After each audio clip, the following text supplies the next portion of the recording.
man bus 68 metai, tada turėsiu jau ir vaikų, aišku, ir anūkų. Prezidento vietoj.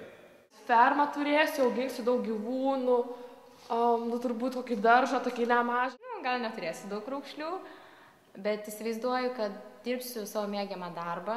Savo viloj sėdėsiu ir gersiu kavą kiekvieną rytą. Norėčiau iš tikrųjų daug keliauti, norėčiau daug pamatyti ir būti moteriškoji Lietuvos Čekolio versija. Koks 7... O my god, būsiu močiutė. Šiaip aš manau, kad po 50 metų jau būsiu miręs nuo kokio plaučių vėžio ar nuo dar ko nors. Gerai, gyventi derlius bus, man atrodo, irgi geras. Nelabai pozityviai. Arba mirtis, arba liūdnas gyvenimas. Kitaip savęs neįsivaizduoju. Ne, nežinau, pagalvoti reikia. Simsiu vandenį, įsilašinsiu citrinos ir gersiu. Nes aš iš vis nevartoju jokių vaistų ir jaučiu nežinosiu, man pasakys kokį pavadinimą ir net nežinosiu, apie ką ten šneka.